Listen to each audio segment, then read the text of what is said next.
কোন পীর আর কোন আকাবির যদি এমন কথা নিজের মন গড়া বলেন যেটা কোরআনেও নাই, হাদিসেও নাই, রাসূলও বলেন নাই, আল্লাহও বলেন নাই, ওই জায়গায় আকাবিরকে অনুসরণ করা যাবে না।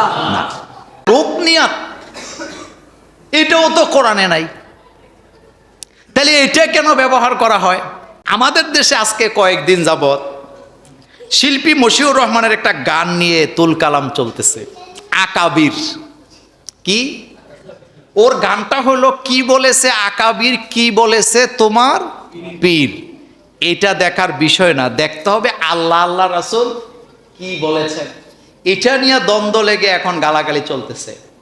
তো এটা নিয়ে কথা বলি কেন, বলতে চাই না, কিন্তু না বললে আবার আপনারা বুঝবেন না যে আসলে ব্যাপারটা কি। প্রথম কথা হলো আকাবির আর পীর, এই শব্দগুলা ইসলামের পরিভাষা। কি ভাষা? পরিভাষা। এরা অবশ্যই আমাদের জন্য দরকার আছে, তবে অন্ধভাবে পীর আর আকাবিরকে ইত্তেবা করা যাবে না। অন্ধভাবে অনুসরণ করা যায় শুধুমাত্র মদিনায় যিনি শুয়ে আছেন, এই মদিনার রওজায় যিনি শুয়ে আছেন তিনাকে ছাড়া, অর্থাৎ আমার নবীকে ছাড়া অন্ধভাবে আর কাউকে অনুসরণ করা যাবে না। 2 নাম্বার, আকাবির শব্দটা কোরআনুল কারিমে ভালো অর্থে ব্যবহার হয়েছে খুবই কম, খারাপ অর্থে ব্যবহার হয়েছে বেশি। এই আকাবির শব্দটি কোরআনুল কারিমের অনেক আয়াতে আসছে। যেমন হযরত ইব্রাহিম আলাইহিস সালামের আকাবির ছিলেন আজর, আর আজরের আকাবির ছিল নমরুদ। কথা কি বুঝতেছেন? তাহলে এখানে আকাবির শব্দটা আল্লাহ ইউজ করলেন খারাপ অর্থে, মানে বুঝাইলেন এখানে আকাবিররা কি করে, গোমরাহির দিকে মানুষকে দাবিত করে। আকাবির শব্দটি ভালো অর্থ ব্যবহার হয়, যেমন হযরত ইব্রাহিম আলাইহিস সালাম তিনিও আকাবির।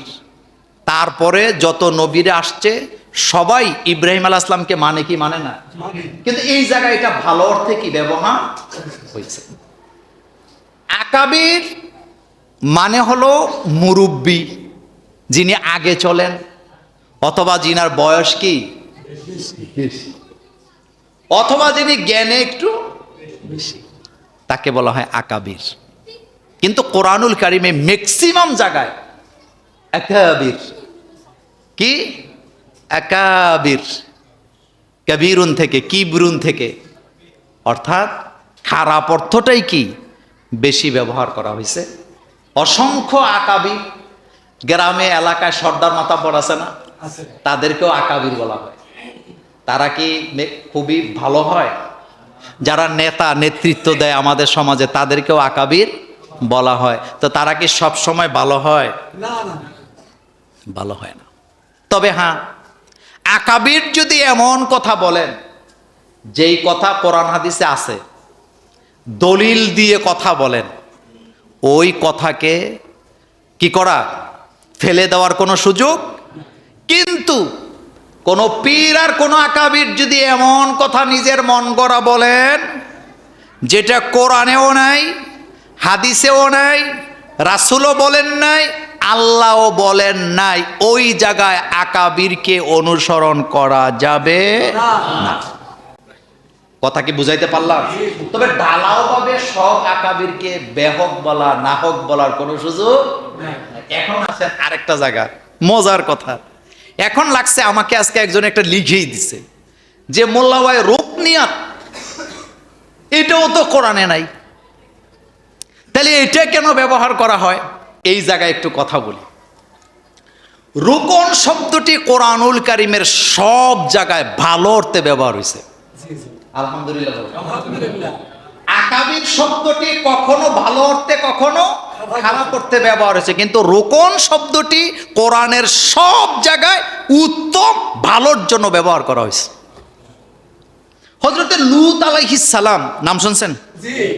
হযরত লূত আলাইহিস সালাম তিনি যখন অসহায় ফিল করলেন, এই যে লোকেরা আমার কথা শুনতেছেন না, তখন তিনি আল্লাহর দরবারে একটা দোয়া করলেন, ক্বালা লাউ আন্না লি বিকুম কুওয়াতান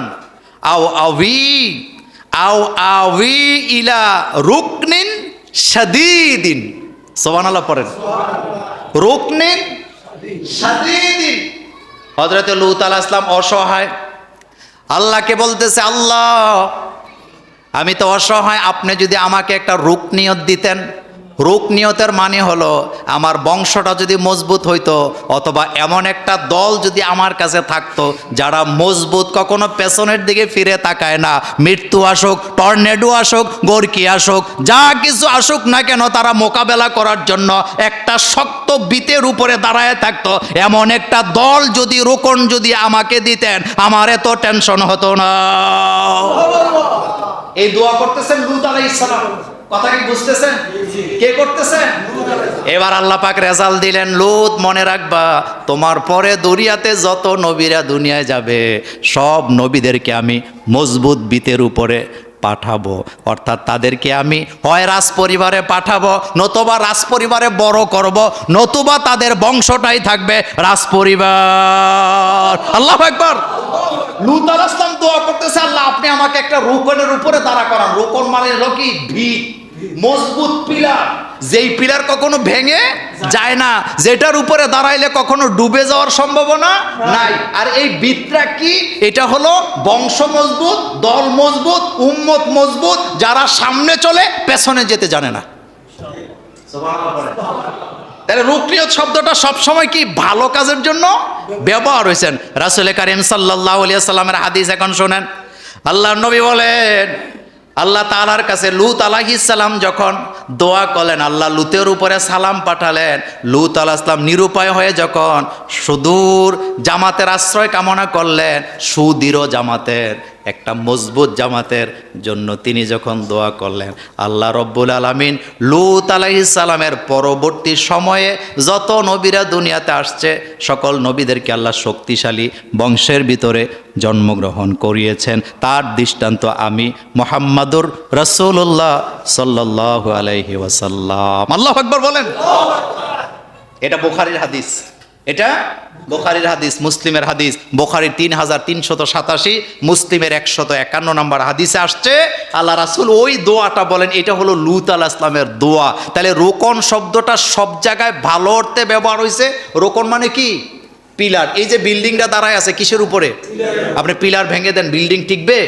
টিকবে না। সুতরাং দলাদলি নাই, আমরা সবাই ভাই ভাই। আল্লাহ আমাদেরকে বুঝার তৌফিক দান করুক। এখানে